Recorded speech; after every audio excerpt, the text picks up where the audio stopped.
Nagkasakit akong bana, kasi nagkasakit diri, ilang bana or asawa. So nagkasakit siya, yan sakit diri ordinary, nagkaroon siya depression leading to bone cancer. So di ba sa family, pag inunan na may kad, asa kapagulong niya, nagipangay ko sa doktor kay laboratory man. So dito jud ko, mao-jud ko akong eye opener na, hello, oy, so may ako pag-budget, ang akong sweldo that time is, net pay na lang is 3,000. Yan naka-ATM man siya, hindi na ako pwede withdraw tanan, only 2,900.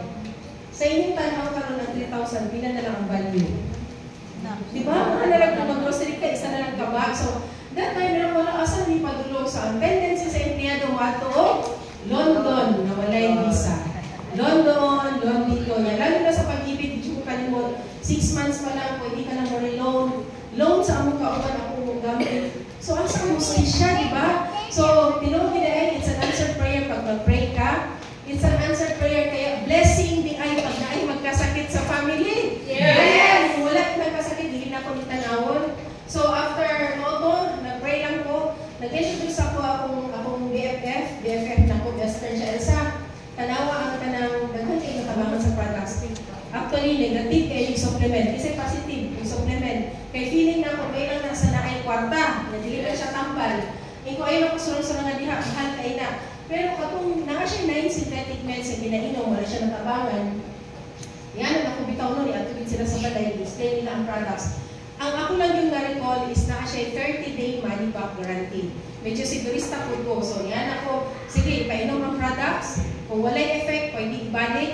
So, lo and behold, 3 weeks of taking the products. Ang iyang 9 synthetic meds, nag-normal ka na yung laboratory. Yeah!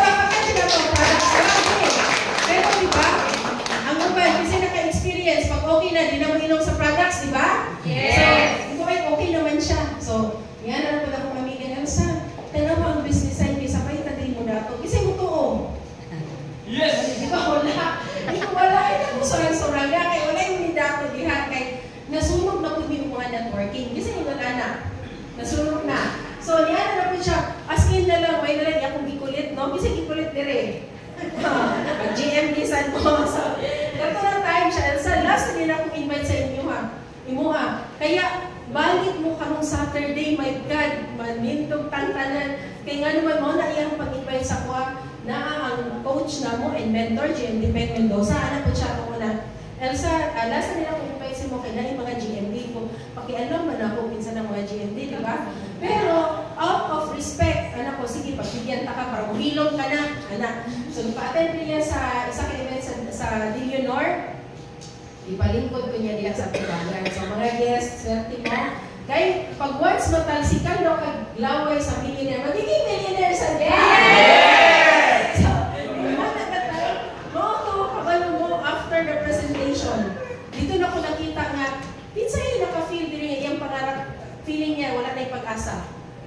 Di ba ako yung anak ko, wala naman yung pag-asa akong pangarap, kasi unsaon ako, kaya di ba, empleyado naman ko, but dito nga tayo, napukaw akong pangarap, nahukay siya, ikunawagin ko, anak, basta pa big dreams, ako yung akong pangarap para sa akong pamilya, sa akong mga anak, willing to work, ay, grabe, kayo ko patrabaho ko, overtawad, mangganyan sa company, wala na yun, di ba, overtime pay, kunya, mas may teachable, ko, kung maulang ba na ang buhaton para maging successful, why not? Yes! Pabalo mo, after the presentation, wala ko yung kwarta, may na lang na yung credit card. Di ba, pag empleyado, patingalan na lang ka, automatic ang bangko mo padala credit card. Yes. So, anak ko sa mga amiga, asang application form, mag-start na ko. So, na-shock siya. Pero tungkol kayo sa samahan, tutulungan at tuturuan. Kasi wala ka in-knowledge, dili ka kabalo. Tungkol kayo nga ay system, mo lang i-follow. 2 weeks lang na marunong akong products. So,